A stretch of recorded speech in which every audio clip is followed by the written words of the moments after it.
Up. Yee! We getting it, boy. What's good? You know who it is. It's your boy, Jay in the Bay. Your baller back again. Smells like football season. Yo. Yes. Whoa.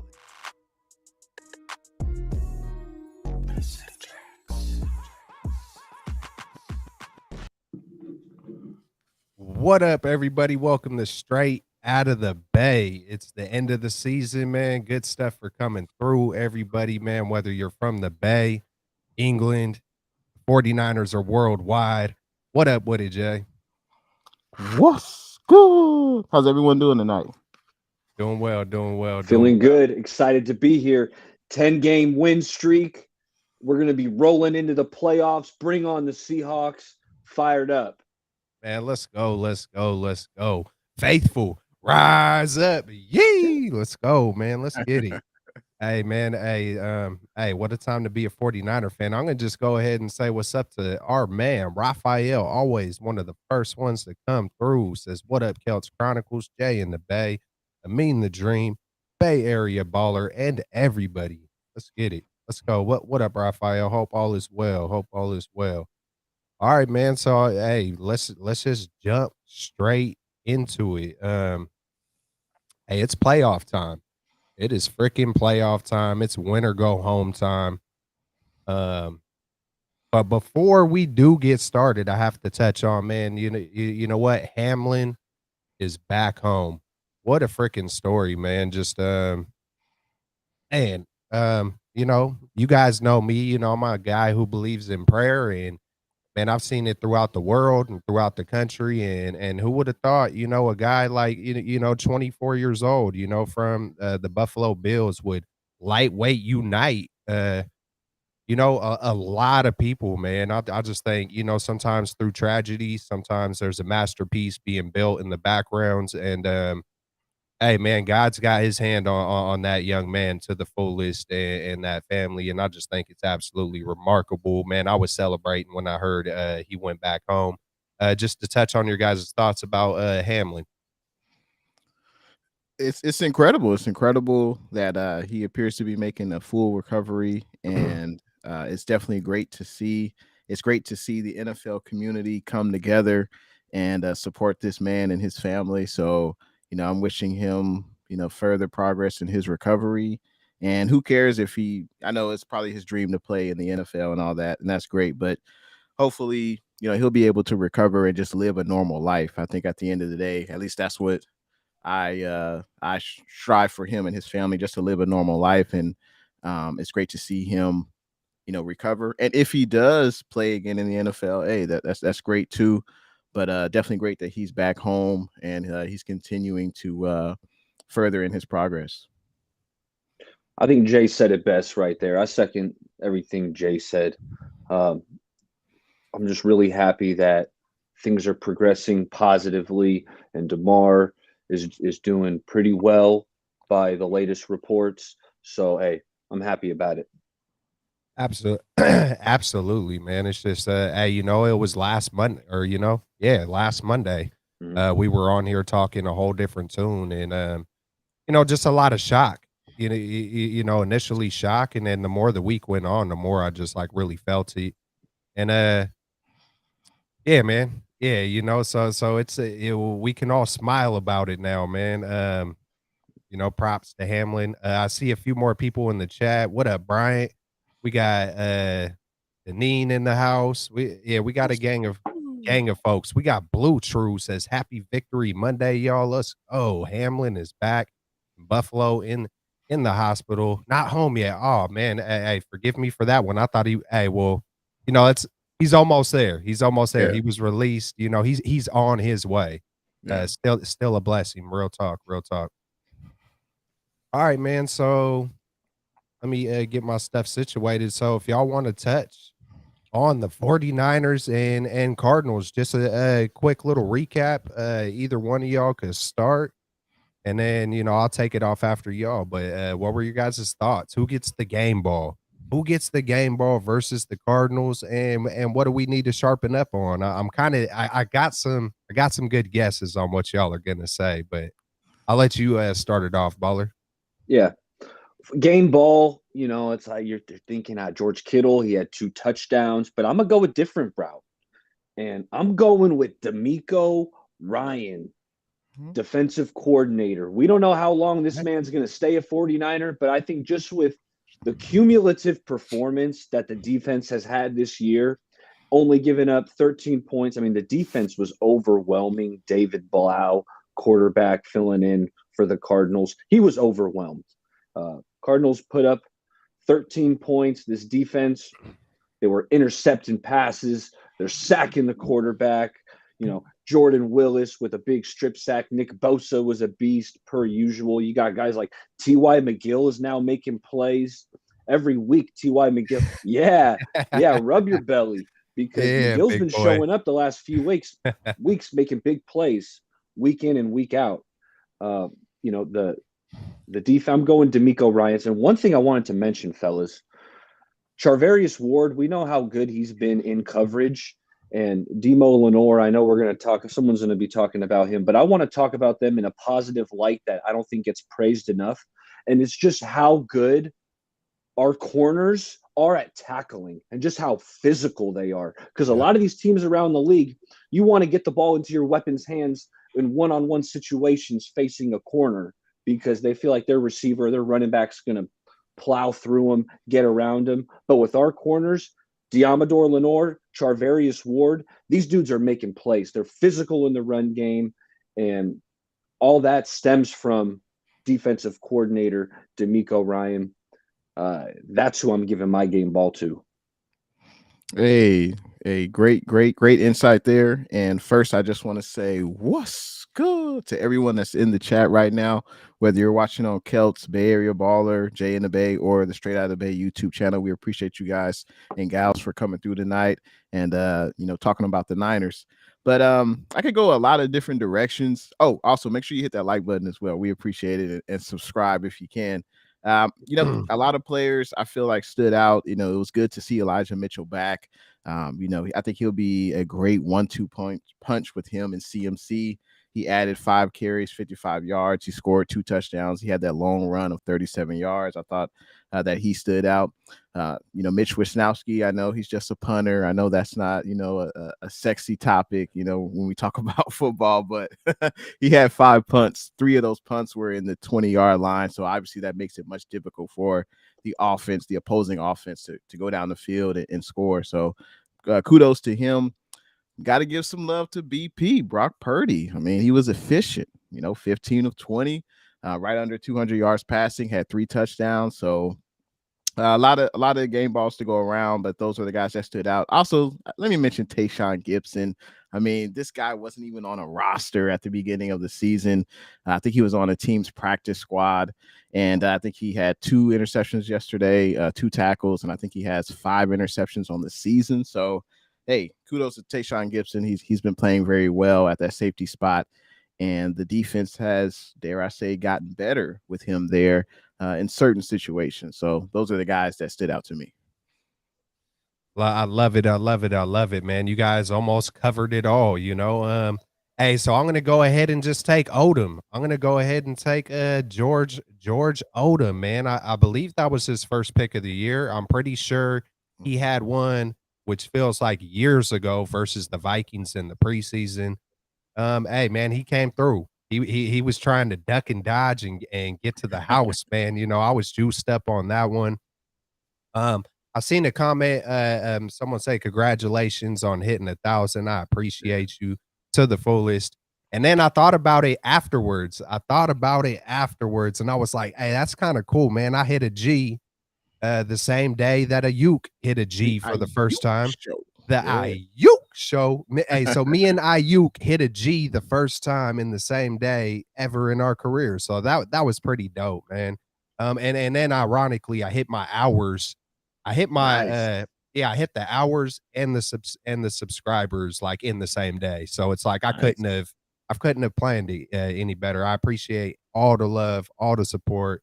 And in the link, there in the description, there is links to all of our channels. So if you're on Jay and the Bay's channel, Bay Area Ballers channel, my channel, go spread the love.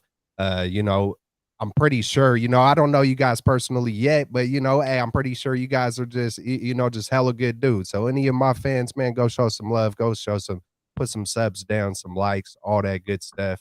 Yeah, man, Appreciate it. that was cool. Yeah, no problem, man. Hey, this is what we're doing. This is what we're here for. It's 49ers straight out of the Bay. Let's go. Hey, nah, I appreciate you guys. Appreciate you all. What up, Eric? We see you guys in the house. Martinez, we see y'all. We see y'all. Yeah, man. So Odom is gonna get one of my game balls, and on defense, I haven't even really thought about it, but I almost want to give it to Oren Burks. I know I seen him out there, but I think the special teams has just done great. I think the special teams has just done phenomenal. I seen a stat where someone said we have, I believe, the best field position on offense and defense. Mm. And I think a lot of that probably can contribute or can be a product of the special teams. You know, we put stock into that in the offseason. We upgraded our not just players, but our coaches as well with Brian Snyder. We brought in Brian Snyder and Nick Sorensen, and you know, love to all the coaches. You know, for us to have a season like this, I said it. I know you guys heard me say it a lot of times in the off season, but we replaced 0 rings with, I believe, 5 coaches that we did bring in all have Super Bowl rings. You know, who is it again? Anthony eh, Lynn. Anthony Lynn, Brian Greasy, Snyder, Sorensen, and the last one's forgetting me. Was it Hankerson? Does Hankerson have a It's ring? not Why? Hankerson. Not It's like Hankerson. Chum or God, I don't want to mess his name up. But I know there's five coaches, 5 coaches that we brought in with Super Bowl experience as a player and or a coach. And I think it's paying off. I think we're all gelling. You can see that championship pedigree just throughout the whole organization right now. I mean, my God, we're what, 10 straight wins as it happened since what, 97? I Yep. think they're 3rd in all time because I know the all-time record, I believe, is 18. You know, and that's playoffs included from one season to the next. Man, And just the first time we swept the division since '97 as well. So that's a huge accomplishment. man, let's go. Like, how many years is that? That hey, 97, like, man, that's what, 26 years or something Yeah. like, you know, Yeah. maybe 25, something like that. We got the Ramilia Sports Report in the house. Says, what up, fellas? What's good, Jay in the Bay? Will this finally be the year in Santa Claraville? What up, Ramilia, man? Yeah, man, this is our year. This is our year. Hey, one thing I do want to say, hey, the Rams were they were the story last year. You know what I'm saying? They made the big trade. They got Stafford. They had, you know, Cooper Kupp arguably had one of the best wide receiver seasons in the NFL last year. They had the names. They had the OBJ, When the got Von Stafford. They Miller. just Yeah. Yep. the Von Miller, they were the story of last year, and it feels like the 49ers are the story of this year. You know, when you look at Brock Purdy and CMC and you know, I don't think we bought too many players, you know what I'm saying? But we got a lot of homegrown dudes, man, and it's looking like we could just continue this thing for a while. So, with all that being said, man, I did also see, you know, we got beat on a deep pass again. Lenore was right there in position once again, but he also did get pushed, man, Yeah. you know, and all it takes is an inch. If you barely get knocked off, I know you play basketball, baller.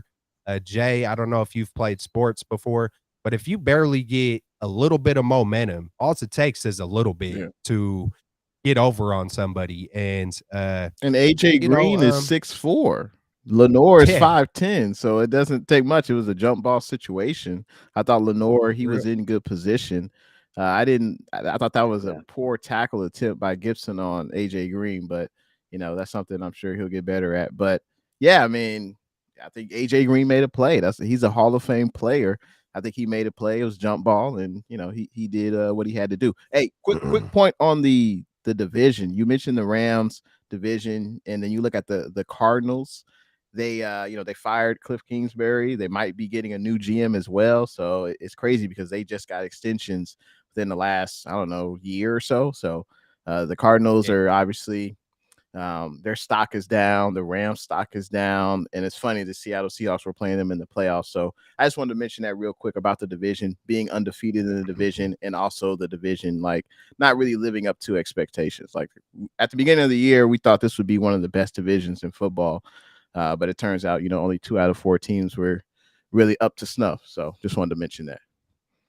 Yeah, props. Hey, like you just said, props to the Seahawks for hanging in there. A lot of us thought they were going to be shooting for Bryce Young this year. And Pete Carroll got those guys trending up. Who would have thought Geno Smith would lightweight or revive his career? Yeah. And I do want to shout out JJ Watt though before we move on to the season, man. Hey, man, there it is. JJ Watt, a heck of a career, Hall of Famer, multiple defensive player of the year awards, I believe. Yeah. And then I know he has 114 sacks. I've seen it on the stats. So, what a great dude. He just seems like he's a super, super caring, loving dude and was a beast on the football field.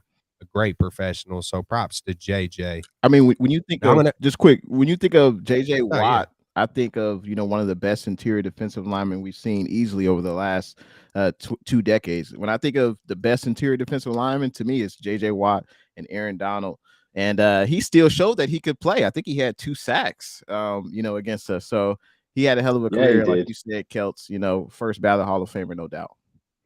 No, they were using him on offense. Peak JJ Watt, they were whipping him out in the red zone. Yeah, he was catching touchdown. That's just how big time, elite, blue chip athlete JJ Watt was. Yeah. The dude was big time. He was unblockable. And Spencer Burford, who I'm going to talk about in a minute here on our next segment, was having some trouble. JJ Watt was giving the Young Bucks some trouble. Yeah. He needed that. He needed those lessons. Hey, you better sharpen it up real quick.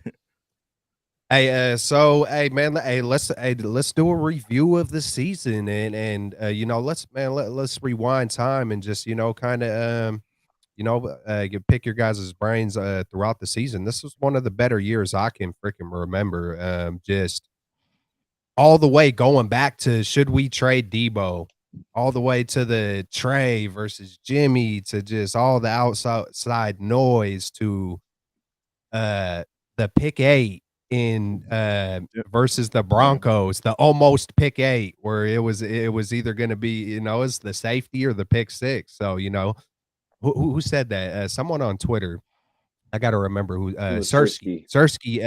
Yeah, Sersky came up with the pick 8. Man, that was pretty comical. But yeah, we done been through it. I cannot ever remember seeing a third stringer, and I hate to even say that anymore because he ain't no third stringer. He just isn't. But I've never seen, once upon a time he was a few weeks back, but Brock Purdy and the CMC trade, there's just so many things that happened through this year. Me talking all the crap about Kyle Shanahan, I feel like, I never want to say anything bad about the man again, but at the same time, I just hope and pray we don't see no 10-point, 14-point meltdown in the playoffs or anything like that. I don't think we will, but at the same time, hey man, back-to-back really good seasons. What's your guys's, biggest positives or maybe biggest negatives? Something you maybe want to just completely forget and things that you will probably remember for a long time. We'll start with you, Baller. Yeah. This front office has guts. That's the first thing that's going to come to mind, because this team started out 3-4. I believe they were 3-3 when they made the trade to go get Christian McCaffrey. That's a 3-3. You're a 500 football team that says, look, yes, we are really talented, but we need to bolster this roster in some way. We need a playmaker. And they went and got arguably a top 3, top 5 running back in the game in McCaffrey, who's just been phenomenal. He's been this safety blanket, where you can just check it down to him, and he's going to make the first guy miss. He's going to get 6, 7, 8 yards on these checkdowns. You can run him all over the field. It feels like McCaffrey's vision has gotten better as, these 6 or 7 games have went on. Now 11 games that have gone on. McCaffrey keeps getting better and better. He's seeing the whole. His vision's improved, and that was a big time move by this front office. Something I'll never forget. That's storyline 1. I got to give you storyline 2. You touched on it, Kelts. It's Brock Purdy, the 7th round draft pick, coming in, playing sensational football. He's got this aggressive style, but yet he's not making mistakes. Really, I think it's what Kyle Shanahan has been looking for. Straight baller. He's a baller, He's a baller. bro. Yeah, he is. When I think of the season, I think of a few different things. I think of Talanoa Hufanga getting off to a pretty hot start. A 5th round draft pick out of SC. I just thought he would be like an elite or ace special teams guy, but he turned out to be a pretty good starter. And his first season starting, he got a Pro Bowl nomination, so that's impeccable. Obviously, BayAreaBaller mentioned trading for CMC. I think that'll probably go down. And I know I could be prisoner of the moment or whatever, but that's probably one of the greatest in-season trades in 49er history. When you look at what CMC brings to the table in the rushing and receiving game, he opens up everything for every other offensive player on the roster. So hell of a trade, and I'm glad we still have CMC for multiple years down the road. Getting Mooney Ward, I think that was excellent signing by John Lynch, and John Lynch and his staff had several notable signings in the offseason, but Mooney Ward has been elite, no doubt, as BayAreaBaller mentioned, being a great tackler and basically putting clamps on the opposing team's best wide receiver. So I thought that was a huge move, especially with Mosley getting hurt, Jason Verrett getting hurt. Where would we be without Mooney Ward? So I think that was a huge signing.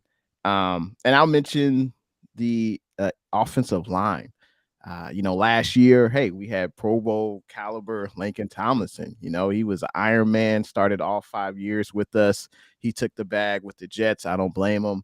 We had Alex Mack last year, and then coming into camp this year, we had Burford. We had and Banks had a lot to prove. Banks didn't really see any significant snaps last year. He was a 2nd round pick that nobody wanted, and he's turned into a pretty good left guard. So I thought that the offensive line really came into their own. They really got better. Jake Brendel was starting at center. There's a lot of it was just a lot of uncertainty, not a lack of experience right there at that offensive line outside of McGlinchey and Williams. But I thought, the Triple Bs, I thought they played pretty well. I thought they gelled. And that's what I'll remember this season for. Huff, CMC, of course, Brock, Mooney Ward, the great defense, and then this offensive line really gelling and, playing as a unit. Hey, great minds think alike, because as soon as you said, what'd you say, Triple Bs? Triple B, because it was a while back. I said the B line, in the off season. I was like, hey man, we forming that B line right there, and hey man, tremendous job, man. Tremendous job. All those guys, I had faith in the off season that they would step up along with Hufanga. I'm always rooting for the underdog. So there's probably not an underdog on the 49ers that I wasn't like, watch, he's going to elevate, you know what I'm saying? And so, hey, I want to give a shout out to the backup defensive tackles, man, because we got I don't think any of us thought we would have the #1 defense in the NFL. I don't know where the statistics stand right now. But hey, man, I think that was a little bit better than a lot of us expected. And then that's without Kinlaw, that's without Armstead through majority of the year. For Hassan Ridgeway to step up, Givens to step up, a few other guys I know that's in there that Baller probably knows all their names. Yes, Spence, T.Y. T.Y. McGill. who was McGill. Yeah. Yeah. T.Y. McGill, man, I love the sack dance. I don't got the rhythm like T.Y. McGill, but when I seen he did the Armstead with the sauce on it, bro. He was flowing like fluid, and I was like, yeah, get it, Big Daddy. That's hey, keep eating, let's go. So man, just props to the whole team, just up and down from John. Man, dare I say Jed York? Mm. You know, if Jed York never gave, Shanahan and John Lynch these guys extensions, and a lot of it feels like Jed York is only brought up if it's negativity. But props to Jed York for giving these guys long extensions to allow them to lay the roots, lay the thing. They've made a whole bunch of bad picks, but they've always backed it up with the freaking great one. Whether it's our bread and butter is in that 4th and 5th and 6th round, and we got this team stacked, y'all, and it's not just for 1 year, Ramelia. Longevity in our future. I had to throw that up in there. And yeah, hey, we see you, Brian Cope. I wanted to say what's up to Bashar. I seen him in the chat a minute ago. We got Boots. We got David Villa in the house. Says, what's up, faithfuls and fellas? Niners on fire. Let's keep it going all the way, amigos. Woo! Let's go. Let's get it. Hey, got to give props to Kyle Shanahan as well. Real talk. I mean, it was a roller coaster type season. When I think about this season, also, I just think like this is life. Like you're going to go through ups and downs in life. You're going to get knocked on your ass. You're going to get things aren't going to go your way. You might feel sorry for yourself. Like, why is this happening to me? And starting the season 3 and 4, losing to Denver, losing to Chicago. And he kept the team together. Obviously, the CMC trade was huge. That I think that completely turned the season around. And of course, Brock Purdy, the way he's playing. But you got to give credit to the head man in charge. Twitter was Twitter was an interesting place when we were 3 and 4. That's for sure. People saying, fire Shanahan, put DeMeco Ryans as head coach. Where are those people now? And I know it's a week to week NFL. I know we've only got 18 games now, but 17 games, excuse me, but it's a it's a week to week league. Fans short for fanatics, but you got to stay the course, and I think Shanahan did that. And I definitely got to give him credit. He deserved props for the turnaround and for getting this team to the 2nd seed, 10-game winning streak. So definitely got to give props to Kyle for sure. Real talk. Anything else you wanted to touch on? I see a Super Bowl prediction if one of y'all want to read that one. Looks like Shea Martinez. He has a Super Bowl prediction: 49ers 41, Bengals 24. Interesting prediction. It's a lot of points. 24. I love it. I could see it, man. I don't or excuse me. Yeah, my bad. But anyways, tripped myself up on that one. But anyways, Purdy the truth. We see you, David. Yeah, man. You got any other final thoughts, my man Baller, on the season? I mean, it's been a fun year. It's been a really fun year to watch this team. And when we were 3 and 4, Shanahan did it back-to-back years. We started out slow last year as well. So Shanahan knows how to galvanize this team and turn the season around. It's like I'm done questioning Shanahan. Yeah. I've learned a lot this year. I've learned a lot. We got Melissa in the house. Purdy winning the Super Bowl would be the best storyline. Hey, that'd be something. Hey, none of us could have written it up any better, man. And I got a pretty dang good imagination, and I love these kind of things that's happening, and it's happening with our team, man. I couldn't have written it up any freaking better. It's a Hollywood script. Yeah, man, and it just feels right though too. It feels cool, man. It's not like, we went out and grabbed a Super Bowl winning quarterback. This dude is Mr. Irrelevant. He's always going to have that tag to him, so it is what it is. But, he's proved to be well more than relevant. I actually seen you pull a stat out, Baller. how his numbers, since he's been, been a starter, are dead on with Patrick Mahomes. And people are talking about, hey, I've said it myself. He looks like a mini Mahomes to me. He has the composure of a Joe Montana, and if you say those things, you're not lying. I But mean, let me cite it. Let me cite it, Kelch, while we're on the topic. Okay, this is Mahomes yards per attempt, 8.1. Completion percentage. This we're talking Mahomes, 67.1. Quarterback rating, 105.2. Now let's switch it to Brock Purdy. Yards per attempt, same thing, 8.1. Completion percentage, same exact completion percentage, 67.1. And then the QB rating is actually 2 points higher than Patrick Mahomes at 107.3. So, and those are just stats, but I'm more of an eyeball test guy where I want to see what's going on the field. What do my eyes tell me, right? And my eyes tell me Brock Purdy's doing a damn good job. yes, sir.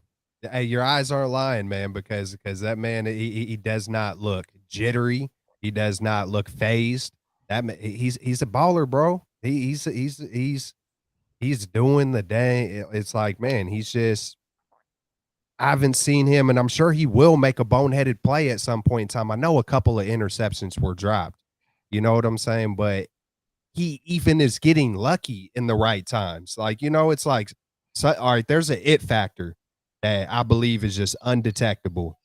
Guys like Joe Montana, Terry Bradshaw, Tom Brady, like, just to name three of them, all those guys won, 3 Super Bowls, 4 Super Bowls, how many ever Tom got, 7 or whatever it is.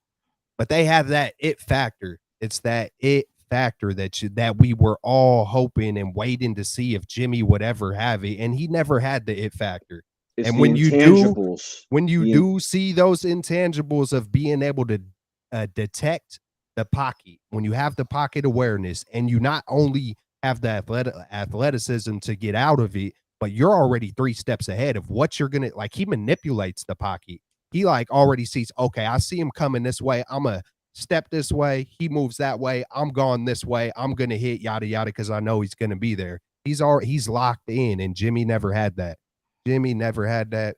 Hey, props to Jimmy, though, too, because, hey, if he didn't win the games that he won, who knows where we would be right now. So, yeah. At the same time, props to Jimmy. And I want to say real quick that Brock Purdy, dare I say, has revived George Kittle's career. Great point. A popular YouTuber said, hey, we should trade Kittle, get rid of this guy. In Kittle's first 9 games this year, he only had 4 touchdowns. In his last 4 games, he's had 7 touchdowns. So clearly the Brock Purdy Kittle connection is legit. And I just think BP he's making everyone around him better. And I really don't want to talk about number 10 because I feel like I'm taking away from BP, and I don't really want to compare the two. I mean, right now, but there's no doubt, appreciate what 10 did for sure. But this is BP's team right now. And, Kittle he's looked like, obviously we appreciate what he does in the run game and blocking and things like that, but he looks revived. Like, I don't know who this killer is right now. He's having fun. It continues though. Yeah, no, he's having fun out there. Having fun again. He's having fun again. This might be the best stretch in his career. And it's just amazing. Every turn you look, as an entire team, as a defense, coaches, like, man, I haven't been this excited. There was a special feeling last year during that 7-2 run, and this is that feeling enhanced, magnified to the fullest. Hey man, so we're gonna go ahead and hop into awards. There are quite a few awards that potentially could be going to 49ers, and I just want to realistically hear who you think might get him. We got Andre in the house. What up, my man? Good stuff for coming through. Mr. Joe. Good stuff for coming through to the both of y'all. Welcome to 49ers straight out of the Bay. Yeah. Hey, so awards, man. We got Brock Purdy could be Rookie of the Year. John Lynch could be Executive of the Year. Shanahan Coach of the Year. CMC Comeback Player of the Year. Bosa Defensive Player of the Year. I mean, to me, I'm kind of looking at it like, why why wouldn't any one of these be realistic? It just feels like, I mean, the most realistic, maybe Bosa. Bosa's got it locked up. Bosa, Bosa's got defensive that player of the better year be. locked Hey, up. if something That's a done happens, deal. if something happens, there's a riot, especially if it goes to a Dallas Cowboy. If something happens and it No goes chance. to America's team, man, there's gonna be who knows? Hopefully Shanahan, if something like that happened, hopefully Shanahan takes it out on the league and just goes back to back to back Super Bowls. Bosa should have won comeback player of the year last year. Who won? Yeah. Did Burrow win it? Did Burrow win it? They want to give it to the quarterback. Yeah, Burrow. Yeah, of course. I mean, Burrow, you But tear Bosa was something. coming off a knee, and he was a monster last season. He should have gotten more recognition at least. I don't even think he got like. I don't want to mess up. I don't think he got a first place vote. Yeah, I don't think he got a first place vote. How?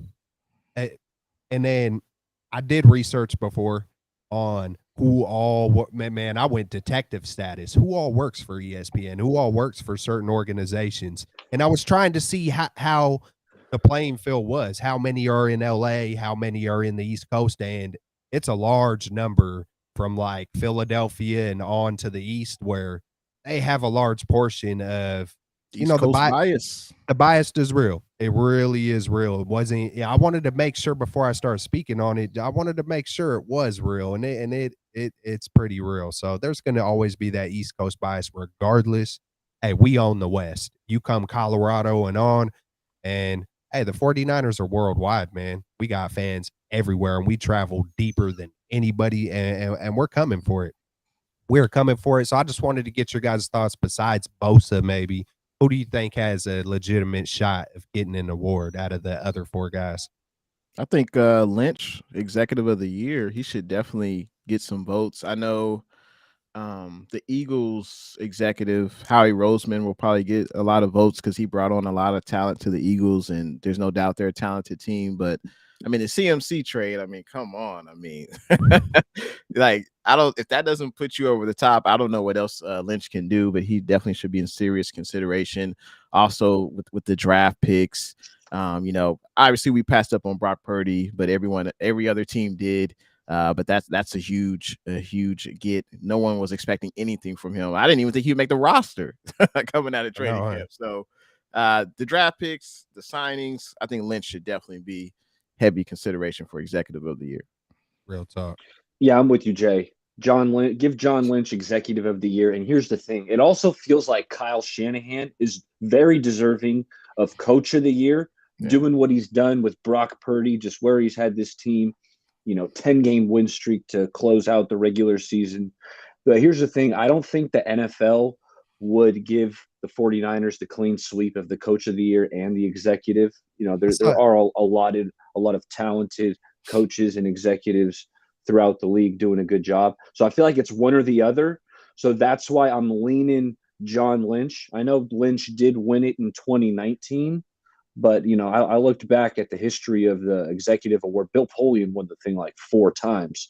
So, they're not afraid to give repeat votes to guys who have won it. So I'm going Lynch, and I do feel like Brock Purdy deserves serious consideration. Me and Jay were talking a little bit on Twitter before the game, and I said, look, if he has a big game today, this is before the Cardinals game. If he has a big game, I feel like he could thrust himself into contention. He had 3 touchdowns, so I'd say he played pretty darn good. Yeah. I know there are a couple rookies, one of them who we're going to face, and we're going to talk about him when we get to the Seahawks preview, but Kenneth Walker has had a good season for the Seahawks, rushed for over 1,000 yards, real talented guy. And, Garrett Wilson, what he did for the Jets this year, and, the quarterback carousel they were going through, he had over 1,000 yards. So I think Brock Purdy might be on the outside looking in, but me personally, yes, I am biased.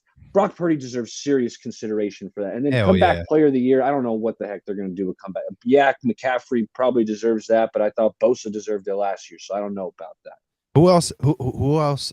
I have no idea who else would be in consideration. Geno, maybe Geno. Geno might be a consideration for comeback player. I just wanted to push back a little bit on Shanahan being head coach of the year. I don't know. I have a feeling that usually they give that award to coaches who kind of like come out of nowhere. And I think expectations were already pretty high for the Niners. I think one huge kudos to Shanahan is still thriving or actually being better with the third string quarterback and Mr. Irrelevant. I think that's something that will definitely add to his, head coach of the year, candidacy. But yeah, I think I think Sirianni probably might get it more consideration. Obviously, Sirianni, Daboll, those are feel like the hot names. They're on the East Coast. That's one thing. We know that the East Coast bias is real, and no one really thought that Jalen Hurts would be a franchise quarterback. And obviously, he's proven he had a hell of a year. So I think I would love to see Shanahan win it, but I would be surprised, honestly. Yeah, I'm just like, when I heard Baller saying, hey, they're going to give it to one or the other, I'm just like, man, this is BS, man. Just give it to, why does that always got to play a factor? I guess it's at the beginning, middle, and end of the day, it's a business. So who knows why they do what they do, but I know they got it locked in. Even the gum chewer up in Seattle, I think he could get consideration. No one thought that the Seahawks would be in the playoffs. That's true. I thought they were tanking. There's a lot of good a lot of good candidates for sure. Yeah. But Shanahan should definitely get consideration. I see Melissa said, we'll just hop into the next topic. Melissa was talking about that beating a team 3 times in 1 year. Yeah, last year was way different versus the Rams. Our team is a lot better this year, I believe. Hey, a quick question. Can y'all hear my dog in the background? No. All right, cool. He's over here whining his head off. He locked himself in the room, but you're trapped in here with me, dude. You're trapped. All right, yeah, but hey, man, 3 times a year, hey, we're getting it done. It would be a catastrophic, and I don't even want to say it, but it would be catastrophic if we lost to Seattle at Levi's Stadium. Could y'all? I don't want y'all to imagine, but could you? Oh my God, bro. We better not lose, and that's especially knowing that the 49ers are the better team. Oh yeah, we're the better team. Just all around every angle. I don't care about no 3-year thing. I know the 49ers don't. In that they are locked in, loaded. Lock Purdy. Let's freaking go. We're coming from all angles. Even special teams, man, is good as gold. That's one person we haven't mentioned today. I know Robbie missed on a couple this year, but man, we're coming through as good as gold. And yeah, man, Seattle. I think we're going to see like the first matchup, but even enhanced. Of course, that was a catastrophic moment. Twice I said that, but that was just a devastating moment seeing that with Trey. And Jimmy obviously stepped in, hit Dwelly, yada yada yada. We've seen how it, but I think we're gonna see that kind of a score, maybe even more though. But it was 27-7, I believe. And I'm thinking, and they got their touchdown on a blocked field goal, I think it was. So I don't even think they scored. And then the refs helped them out a lot up in Seattle. So that could have been a lot worse. That was Thursday night. Who knows if they wanted to keep it close and whatnot. I think we're going to dismantle them. I think we're going to pummel them. And like Jay in the Bay likes to say, I think we're going to beat the brakes off of the freaking Seahawks. Hey, boy, we're about to mollywop them something tough like, coming through, like I said, from all angles. So go ahead, Jay. I think honestly it's going to be close, like in the first quarter, maybe second quarter. The 49ers have kind of started slow. I don't know about you guys, but the Cardinals game, there wasn't that much juice involved in that game, if you know what I mean. Like once the Giants said, hey, we're going to rest our starters, and you knew that Jalen Hurts was starting for the Eagles, you kind of knew the Eagles were going to win that game. So the Niners really didn't have much to play for against the Cardinals. But obviously it's a different story versus Seattle. But I think we've seen the last few games where, a team or the opposing team could have a successful first drive against us, but as long as we don't allow that to continue, we'll be fine. But I think the key, I can get into the keys right now, or we're going to get into that a little bit later. Hey, shoot for it, bro. Shoot. It's going to be winning at the line of scrimmage. I think that's going to be key in this game. I mean, if you look at the Seahawks, the last 2 games they've played us, they haven't really been able to run the ball. I think they only have like 88 rushing yards total in the last 2 games.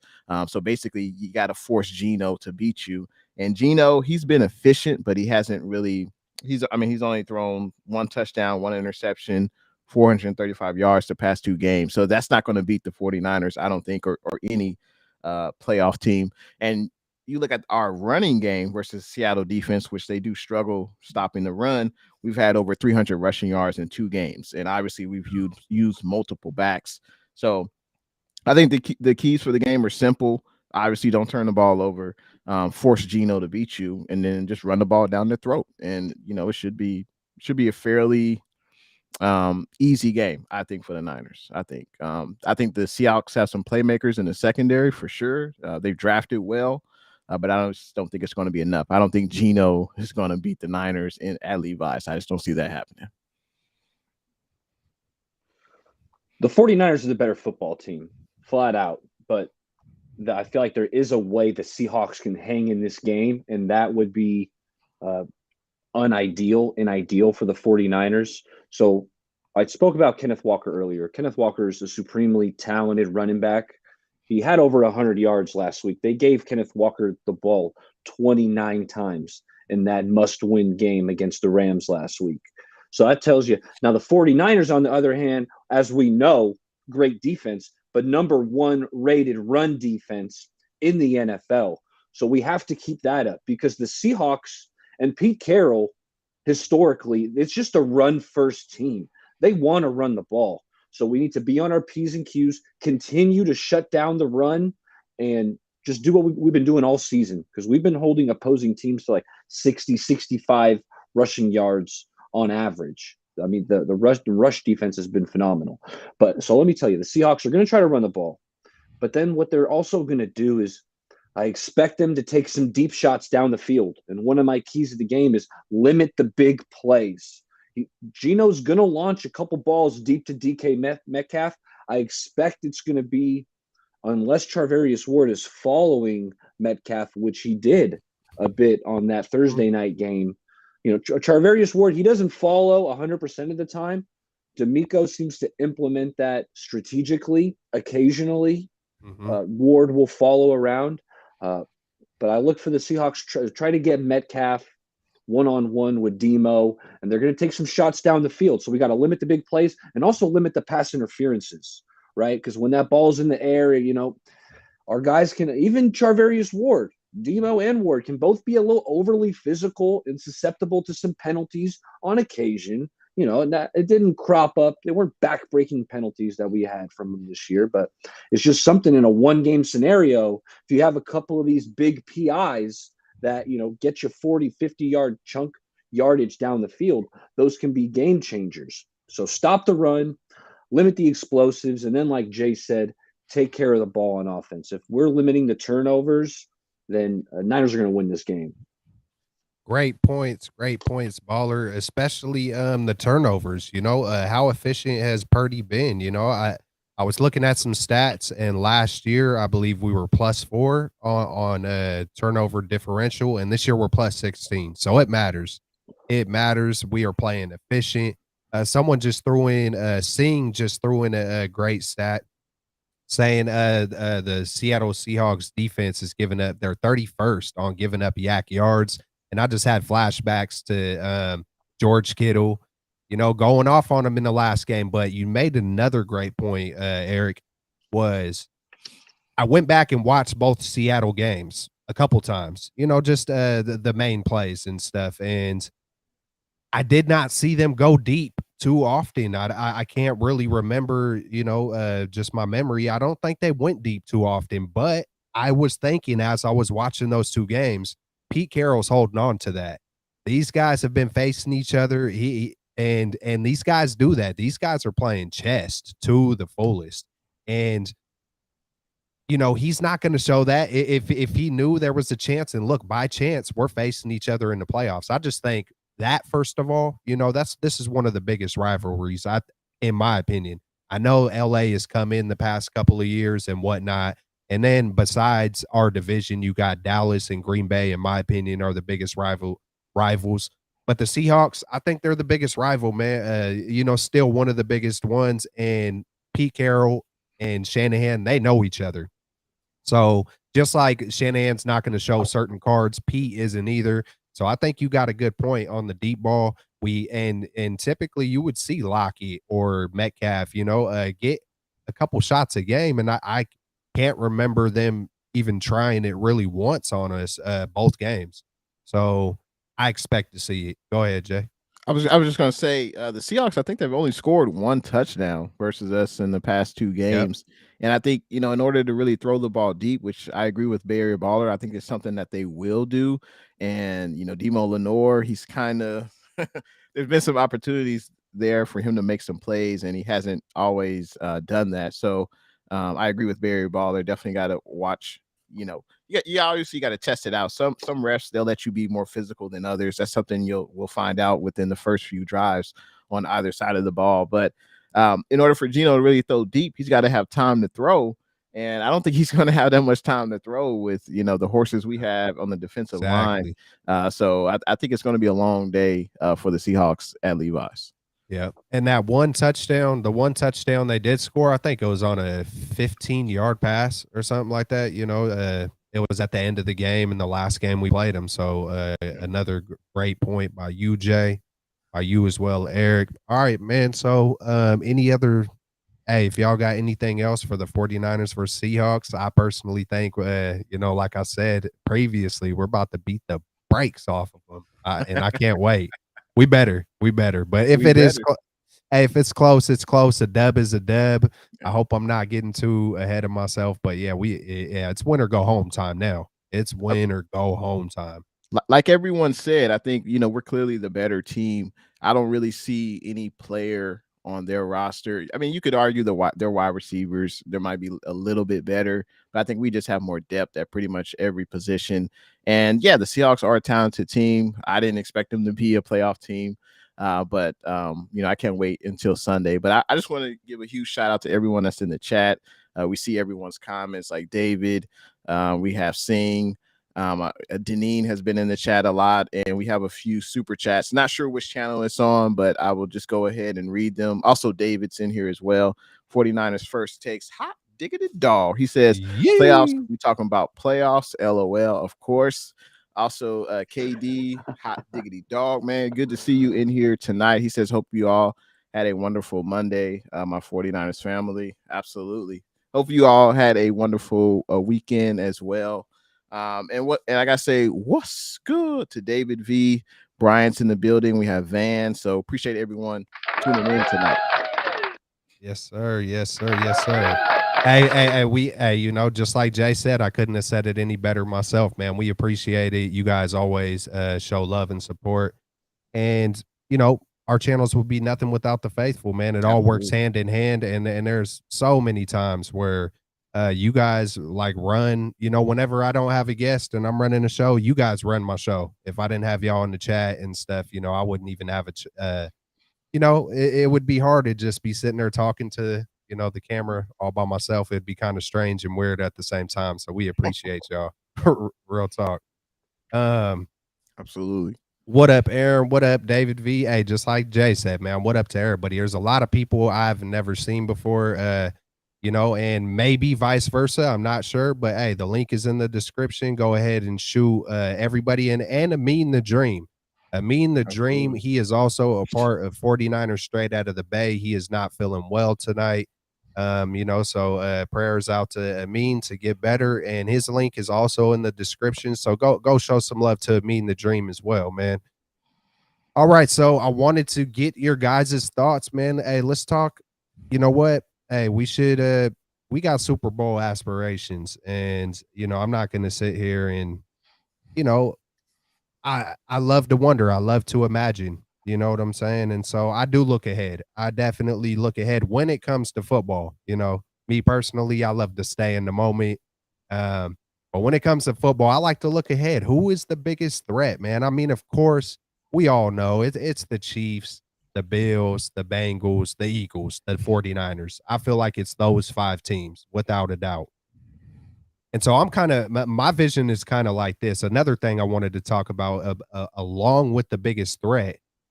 I also want to ask, what would be a disappointment? I kind of feel like Brock Purdy feels like he's better than Jimmy Garoppolo. So when I say that, I'm kind of like, I feel like we should at least get to the NFC Championship game with this team.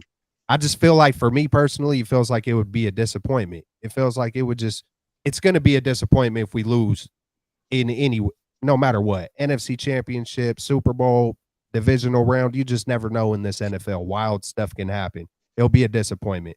But the question I'm really asking is, what would you consider like a disappointment as far as like Brock Purdy or like, how am I really trying to word this? Like, oh man, that just, we coulda, shoulda, woulda. Oh, Shanahan, is back on the hot seat or just something like that. What would you guys, who's the biggest threat and what would have to happen for you to be like, that was just a failure? Anything less than a Super Bowl victory is going to be disappointing, Kelts, because I Absolutely. mean, this team's been so close, feels like so many times. So anything less than a Super Bowl is going to be disappointing. The biggest threat, first off, I got to say, every team you play in the playoffs is a threat, in my opinion. Now, the biggest threat, I'm looking squarely at the NFC first and foremost, and I'm looking at the Eagles. I'm not getting ahead of myself and looking at the Super Bowl, but I feel like the Eagles, they're the 49ers and the Eagles, that's the top tier in the NFC. I feel like that's pretty clear. And Philly's got that mobile quarterback. We know mobile quarterbacks have given the 49ers some problems. We can look back as recently as Jared Stidham and the Raiders when they went combined for over 500 total yards against the 49ers. Stidham had some rushes in that game where he broke contain, made a throw, or broke contain, scrambled for a first down. And so the Eagles, Jalen Hurts is even way more mobile than Jared Stidham. So I'm looking at the Eagles. Obviously, we know the talented wide receivers they have. A.J. Brown is a monster. He's someone he's a very physical wide receiver, and he puts a lot of pressure on officials. Are you going to call offensive PI? Well, it's just a little forearm. It's like, no, they're not going to call it. So he gets away with some of this physicality downfield. Devontae Smith is, the Heisman winner, former Heisman winner, supremely talented, great route runner. Then they got their tight end back, Dallas Goedert. They got weapons. 49ers got weapons all over. But the Eagles also got some weapons. Miles Sanders coming out of the backfield. I don't know how he got the Pro Bowl nod ahead of Christian McCaffrey. Those voters weren't paying attention. But so biggest threat, I'm looking at the Eagles. Hey, I just want to mention, of course, we are a 49er channel, but we are in the NFC West. So we do have other content creators that come in, like Remilia Sports Report. Sometimes Payo comes in. I just want to say, appreciate you, Sejan, for coming in. I know you're a Seahawks fan, and he always comes to my channel, Jay in the Bay. So I appreciate you coming here and looking forward to the game this Sunday for sure. But just want to say appreciate your support and every other fan base who wants to come in and just say what's up and be respectful in the chat. So I just wanted to mention that. Biggest threat is the 49ers themselves. It's the man in the mirror. I don't think there's any team that can really beat us when we play our game. I think, physical on both sides of the ball. I think we have, talented. We have Pro Bowl, all pro caliber players at every level, especially on the defensive side of the ball. I know there are other talented teams, but I'm going to take that approach. The biggest threat to the Niners is themselves. That's what it is. If we come out the right game plan, we execute like we know we can. I just don't think there's a team that can really stop us. Will there be some close games in the playoffs? Absolutely. But I think if we come in with our game plan and execute, I think we'll be just fine. I think we've seen over the last 6 games that Brock Purdy has kind of, dare I say, uplifted this team, uplifted the morale of this team. And I think we're actually better with Brock. The fan base. And the fan base. Yeah. Oh, yeah. Fan base love them some Brock. Now, as far as disappointment for the season, I would have to agree. It is crazy that a third-string quarterback, a rookie, winning a Super Bowl, that is a crazy, like, Cinderella type story. But, expectations are high. This isn't CYO. This isn't, the NBA G League. This isn't, the XFL. This is the pros, man. This is the NFL. So You just got to continue to perform and execute. So yeah, anything less than a Super Bowl victory, I would be disappointed as well, just like Eric. Yeah, man, I'm right there with y'all, man. Right there with y'all. 49ers breakdown, my man Aaron. Good stuff for coming through. It's been a long time. Seeing you the other day in the comments and stuff. I hope all is well. Yeah, man, we need your breakdowns, Aaron, man. No pressure, man. Hey, you was coming in hot in the off season, man. We need some breakdowns. It's time. But if you got other life stuff going on, hey, I'm already knowing. Real talk. Good to see you though. Who else? We got Dan in the house. I don't know if he was already in the chat, but what's up? Yee. What's good? What's up? All right, man. So I think that's about it. 10 straight dubs. Like we said earlier, man. I mean, amazing. 1997, 10 straight dubs. And we got a Uke. We got a Uke that got the G. That was outstanding. His emergence and his he just continues to evolve. You can see it mentally, spiritually, physically. That man is leveling up. He had the most receptions that he's had in his career, I believe, yards, touchdowns.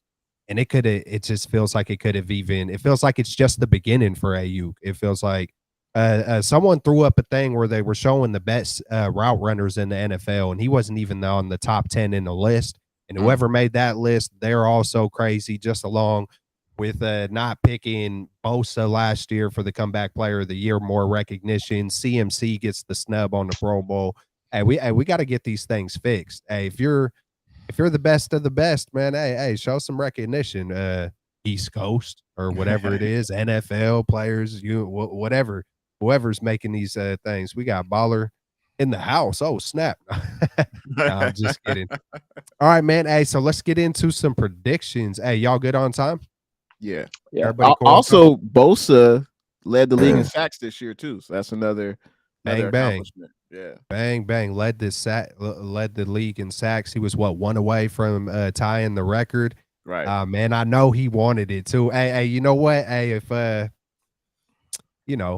he already knows in his head, he's like, man, I had 23 this year. I had 23. They took a couple away, whatever, It is what it is. He's a beast. He is like no other. I could only imagine what he might look like if he was, playing in a different era. But yeah, I'm glad he's on our team. Real talk. Hey, man, so let's get into the predictions. I don't have it like on the thing, but hey, we all know the playoff games. I'm pretty sure we all know them. And again, just in case you're just tuning in, I messed up on it. Hamlin is not technically back home, but he is back where home is. Continuous prayers to Hamlin. And I think it's just amazing the way the whole country kind of gravitates toward, this young man, and just in prayer and all that stuff. I just had to throw that in there once again. That's how we opened up the show and started it. So, yeah, man. Hey, let's get into these game predictions, and let's just start it off with Buffalo. Or you know what? Hold on. First, let me rewind. And I'm glad we're starting over in the playoffs because, we've been getting a little off track. Each of us have been taking turns on kind of messing up, as our picks, or, we haven't been very consistent, but this is our first year, man. It's a process. It'll get better. But just going back to last week, I was 2-2. Baller was 3-1. Jay in the Bay was 0-4. Oh, ouch! Wrong button. I almost hit the. No, Jay and Bay was. But I was thinking outside the box. hey, you win some, you lose some. Hey, but sometimes you got to take those shots in this freaking crazy NFL. We got how do you say it again? I don't want to mess his name up. Sijin? Sijin. Hey, and just like Bay said, man, we welcome. If you're respectful, if you're cool, hey, in the chat, hey, keep it cool with anybody that's a decent person, man, because we're all fans at the end of the day. I got Packer fans that come through, Tampa Bay Buccaneer fans, a guy from the Fijis, Rez comes through. So we welcome it. Real talk. Sejin says, Kelts, where are you from with that accent, bro? That is South Vallejo. That is straight up. That is the hood. My accent came straight from the hood, Sejin. It came straight from the good hood right there. Nah, but real talk, it really did, man. I'm born and raised in Vallejo, California. Uh, some people might know, it's like 45 minutes from Sacramento, maybe 45 minutes from San Francisco. It's like Yeah. right in the middle. Beautiful freaking weather. Yeah, man. I was blessed with the good old accent. Thank you, man. I appreciate it. Ah, man, hey, but I get it all the time. You from Texas, or you from, or what else? Oklahoma. I get it. Oklahoma, Texas, all that good stuff. I hope it's a compliment. All right, man. Yeah. So where we at? Let's get into these Bills playoff versus games. Dolphins. Bills versus the Dolphins, and I'll just go first, and I'll just say the Bills. Even though the Dolphins won the first game, who knows what's going on with Tua? Prayers to that man to fully recover healthy. The mind is a powerful thing we got up here, so it's got to stay protected. It's crazy, man, to see how many quarterbacks we've went through. I mean, with the NFL set a record for the amount of quarterbacks that were used this year when they're trying to do everything in their power to protect them. So it's kind of crazy, man. Bigger, faster, stronger. Who knows what it is, but I got the Buffalo Bills. Yeah, man. Who do you got, Jay? Yeah, I got the Bills, man. We don't know if Tua's going to play, as you said, and I think the Bills. I think they're just the better team at this point in the season. But the Finns had a pretty good year. But yeah, Buffalo Bills. Yeah, I'm rolling with the Bills. I will say if Tua does play, I feel like it could be a high-scoring game and somewhat competitive. If Tua doesn't play, I think this thing is going to be a blowout. Bills got a lot to play for. Obviously, supremely talented team. They were picked by many media members to represent the AFC this year in the Super Bowl. Like I said, yeah, they got a lot to play for, man. They're playing for that 3 and DeMar. That being said, I'm going with the Bills. All right, all right, all right. Well, that's a clean sweep right there. Bengals and Ravens, and we'll go with Jay. Yeah, Bengals versus Ravens. I mean, is Lamar Jackson playing? Doesn't seem like it. I think the Bengals right now are just a better team, so I'm gonna take the Bengals.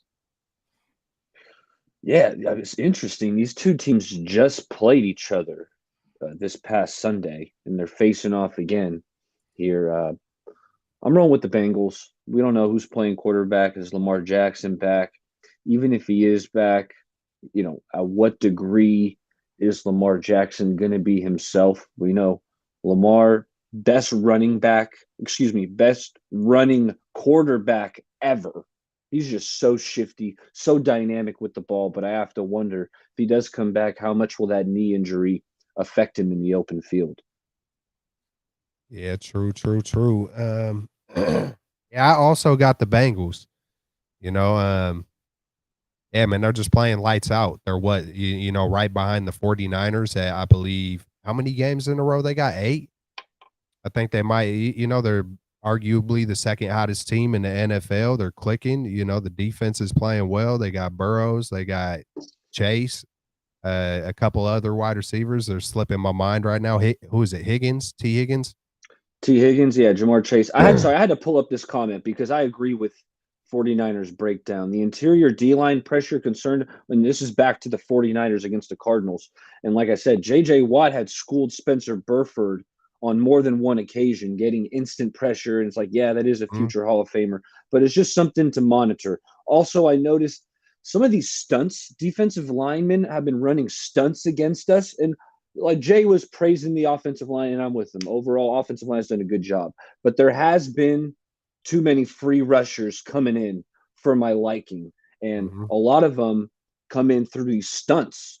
Watt had another pressure. That's where Purdy had a big sack. He had a big sack and lost, I want to say, like 8 to 10 yards. And that was because Watt came in on a stunt, had a free rush, flushed Purdy out of the pocket. So I agree with 49ers breakdowns. A guy like Chris Jones would feast just like he did in that previous Super Bowl where he was just beating up on Brunskill, pushing the pocket. So Something to monitor. Sorry, we can get back to the picks. Nah.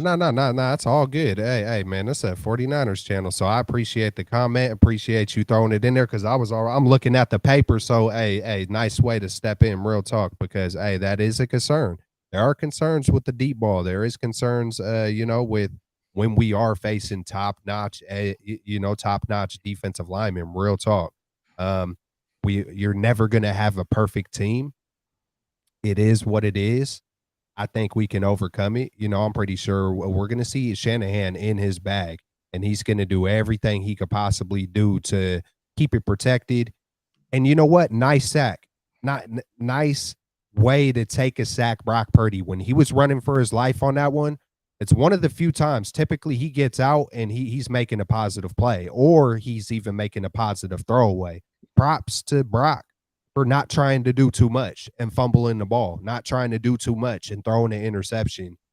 So I will say that just smart heads up play by Brock all the way around so far as he's been in there. But I think Shanahan's going to scheme it up. You want to touch on that, Jay, or you want to carry on? No, that's an astute observation. That is one of the weaknesses of this interior offensive line is going up against elite defensive linemen, especially interior defensive linemen.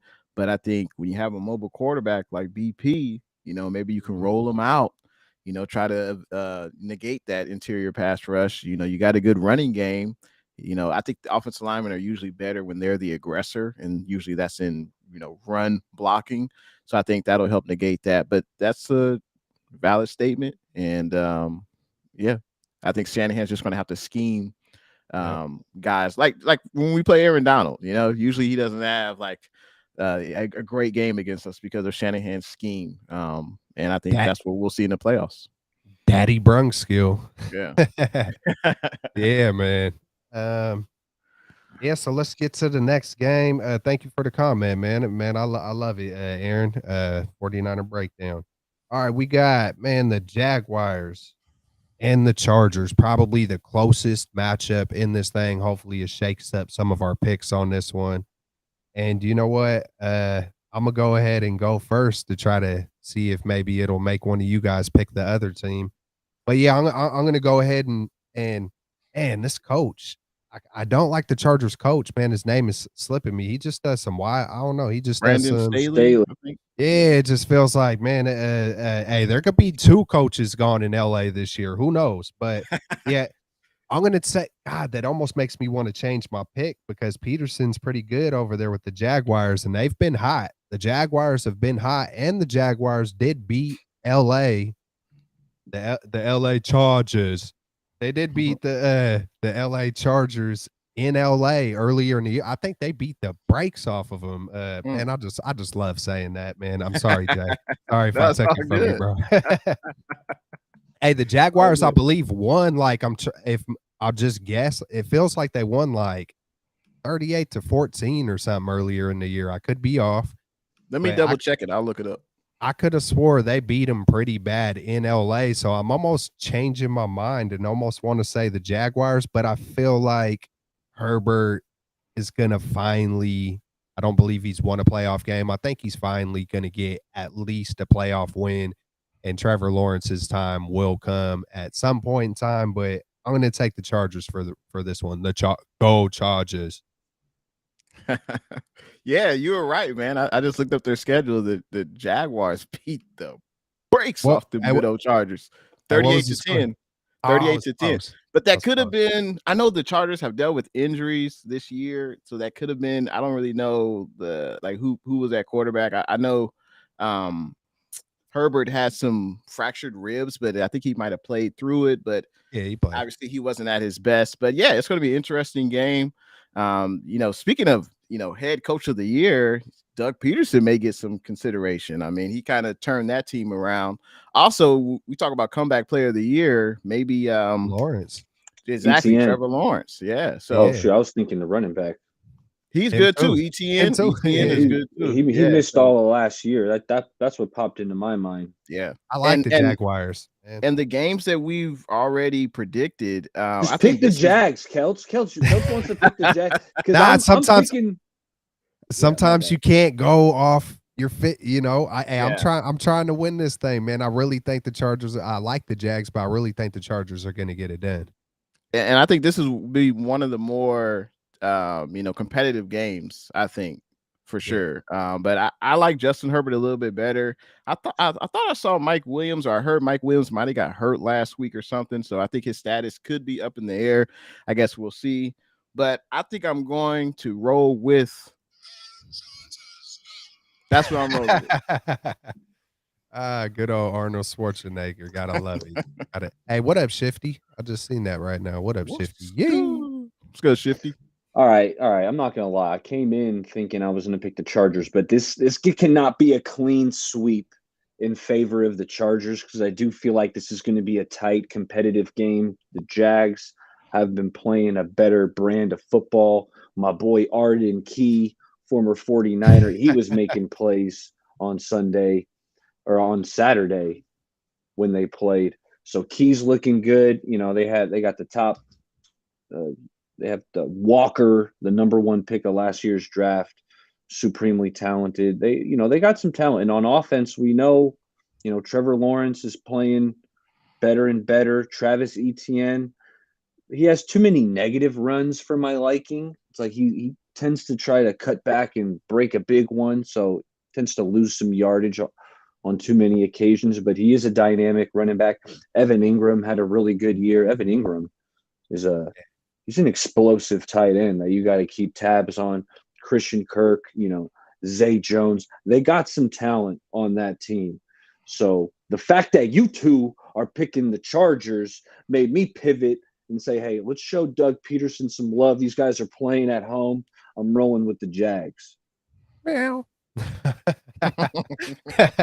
I don't have the sound effects. Typically, Baller, man, he does a good job with when we do picks, man. He'll throw in some little sound effects and stuff for some of the picks. So spice it up, just sprinkle a little something. Yeah, you gotta. Yep. What is spaghetti without the sauce? Hey, man. All right, so we're gonna go with the Vikings and the Giants. I'm gonna go ahead and just start this one off. I'm gonna take the upset with the New York freaking Giants, just because, man, I feel like you got to pick at least one or two underdogs. If you don't, I feel like not every favorite team is going to probably do it. So this is one of the underdogs I'm going to go with. I kind of lightweight look at this. This is a prime time game. Even though, hey, props to the Vikings. There's almost no reason why they should not win this game. I'm not thinking they're going to lose. Like, I don't really know how to explain it. If there is an underdog, this is how I say, if there's an underdog that's going to win, I feel like it could be the Giants more than any of the other teams. So I'm going to just take the Giants for this one and let y'all shoot the shot. Man, Captain Kirk on prime time, but he is at home. And I really don't want to see the Giants win because they just laid down that last game. They didn't do us any favors. But the Vikings defense is terrible. The Giants obviously want to run the ball with Saquon Barkley. Mm-hmm. But Kirk Cousins or Daniel Jones, I guess I'm going to lean a little bit towards Captain Kirk. So I'm going to take the Vikings. Yeah, I'm with Jay. I'm rolling with the Vikings, although, I did pause and have to give the Giants some consideration. Daniel Jones, we know they want to run it with Saquon, but you better keep an eye on Daniel Jones because he can run the ball too and have, an 80-yard rushing kind of game with a touchdown mixed in. For real. And, Darius Slayton's a respectable wide receiver. Richie James is former Niner getting some snaps over there. That being said, I think the Vikings are going to put up some points. And I don't know if the Giants are going to keep up. I was thinking of, I was laughing because I was picturing Daniel Jones when he really did pull like a 70-yarder. And then remember he was stumbling or yeah, he fell. The turf got him.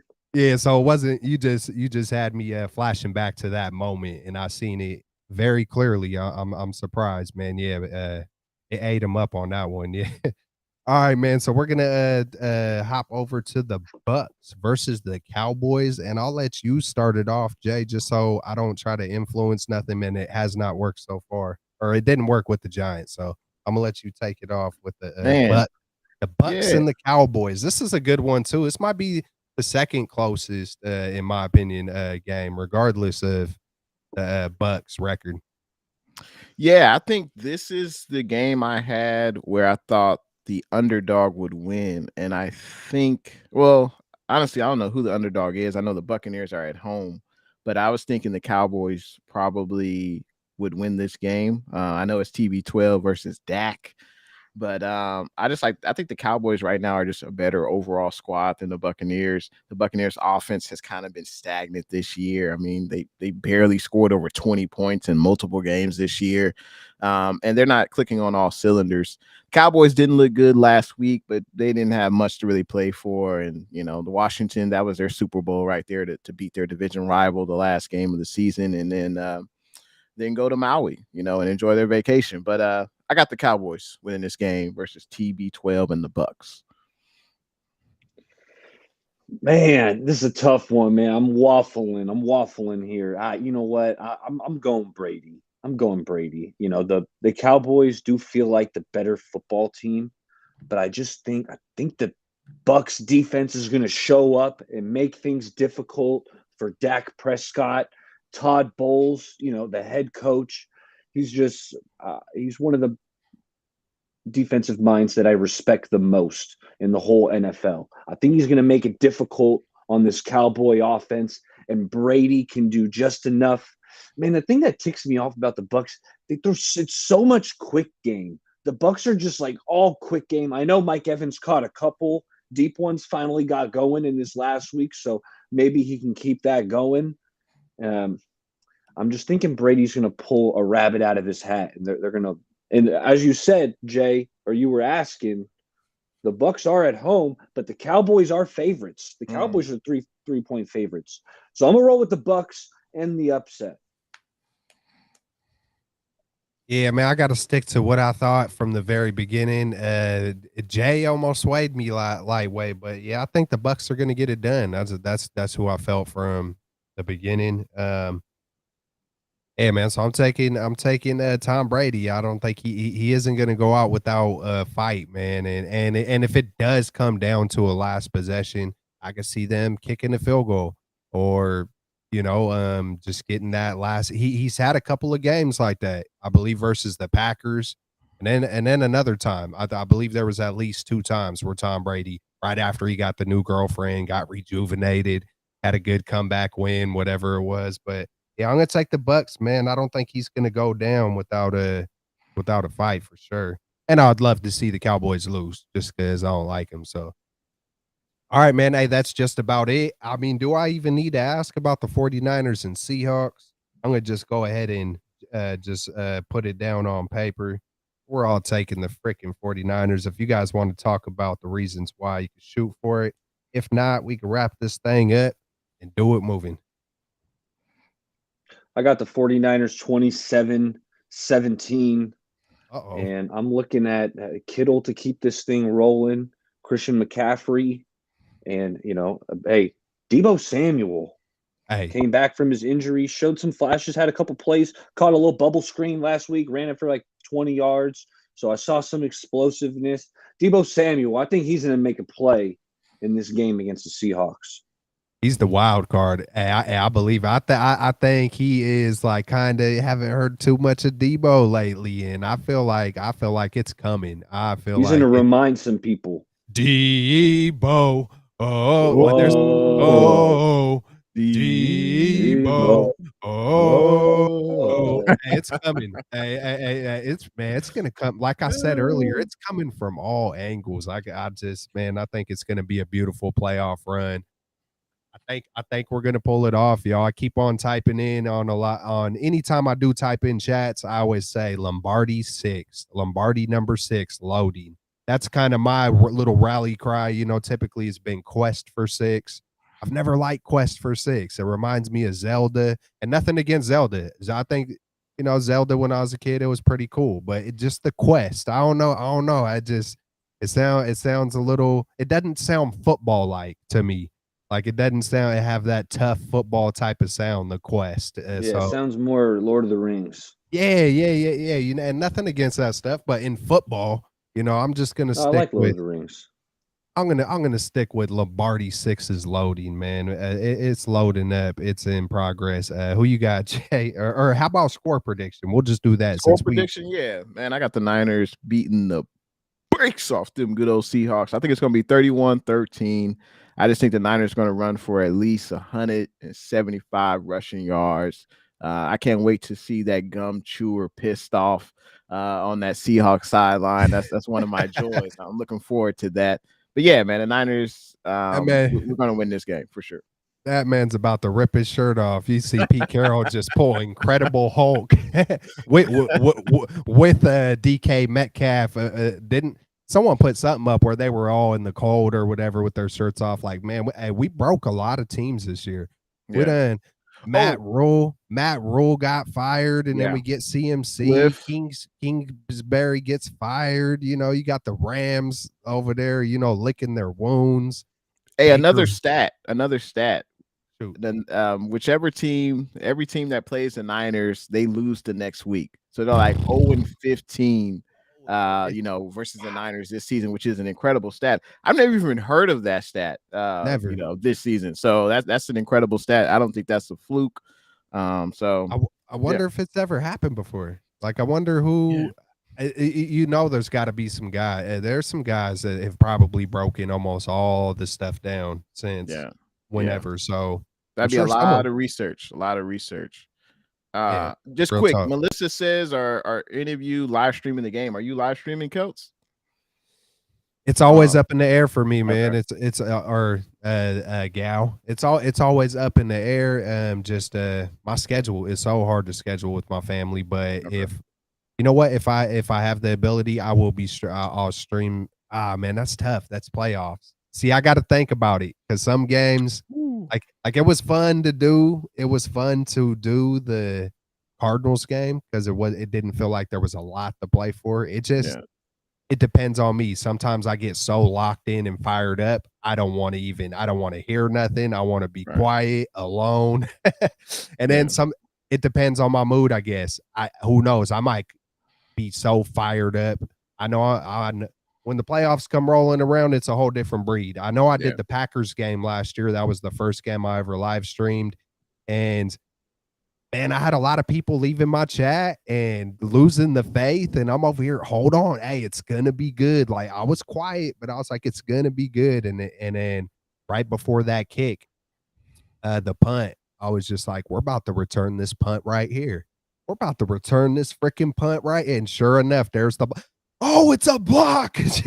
I like. Speaking of Jordan Willis, man. Hey, let's go. He's been pretty good the last few games for sure. He's been getting pressure. He had a strip fumble sack. Even it was against David Blau, but still, I mean, he's still performing. And man, that's one thing we talked about. What we remember from this season is just a deep roster at multiple levels on the squad. So that's a testament to that right there. What does Shanahan call him? The silent assassin? Yeah. Yes, sir. Willis, man, and Hufanga. Man, that was beautiful. But I will be on, I know for sure I'm going to be on a show tomorrow morning at 8:30 in the morning with Ryan G. Hensley. You might have seen him over there on a Grant Cohn show. So I'm going to be over there in the morning. And then also Wednesday night, I'm going to be on with Niner Sickness Podcast, Niner Beto, over there doing some playoff predictions, kind of like what we just did here. Who knows? I might just pick I probably won't pick the Giants on that one. I don't know yet, but well, we'll see. Come through. You're hedging, Kelch? You can't hedge, Kelch. Hey, I don't know how this stuff. Hey, I'm brand new, bro. I'm brand new. I don't even know what hedging is, bro. So you got to lace me up on that. Hey, it's my rookie season, man. I'm still learning. So you're doing great, man. I had a blast. I've had fun all season. 49ers get this win so we can continue straight out of the Bay rolling. I got to jump, fellas. So I'm gonna say thank you to all you guys. Thank you to the chat. Check me out. Subscribe, BayAreaBaller18. Links in the description. Guests on, and we'll be talking 49ers, talking ball. So I appreciate it. You going live tomorrow, Bay Area Baller? You going live tomorrow? No, I don't think I'm going live tomorrow, but that's why you got to subscribe, turn the notifications on, because stuff starts popping off, Right. and you never know when it's about to happen. Probably a call-in show. I'm due for a call-in show Hey, to I just took gauge notes. the fan base. I'm taking notes, baller. That's Absolutely. exactly how I need to say. Hey, you never know, so you got to hit that bell because it just might pop off when you least expect it. So stay ready, so you never got to get ready. Sugar free. Absolutely. Facts. You have a good night. All right, fellas. Thanks. All right, my man. All right, we're about to be dipping up out of here real soon. I got to give my score prediction. You know, I didn't even know. I just wrote it down, and so I'm flowing with it. I'm going hard in the paint, man. I'm saying 37-10. I'm going all the way, man. I think we're gonna get it done like that. Melissa that. says Baller J streaming.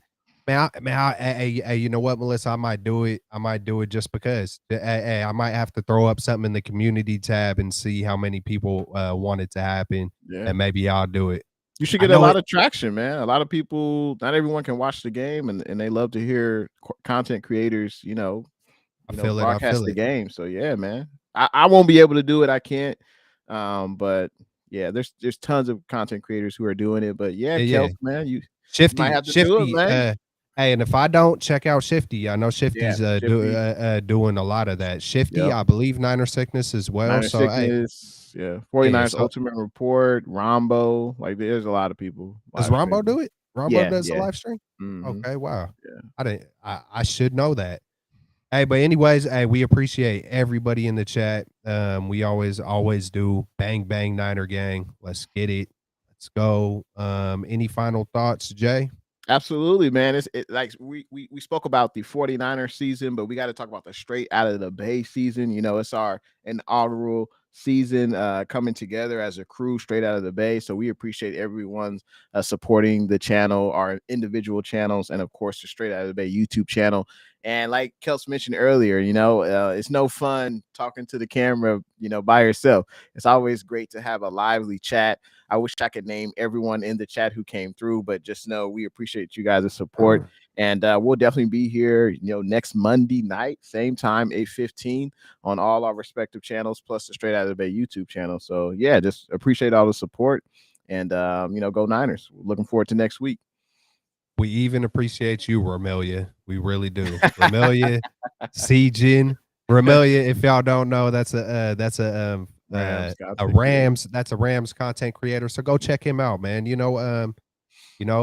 I haven't checked him out a lot, because I'm a 49er. That just is what it is. Maybe I should start checking more teams out. Seijin as well. I don't know if Seijin got a channel or not, but hey, respect, RIP. I thought he said respect Sean McVay. No, he said the opposite. He said RIP. He said it is a wrap. He said it's we'll see. Done. He said it's well done. Well done. All right, man. So I think that's it. Peace out, y'all. Hey, the link is in the description to Amin the Dream as well. Baller, Jay in the Bay on all channels. Hook it up. Stay faithful. Rise up. Yee.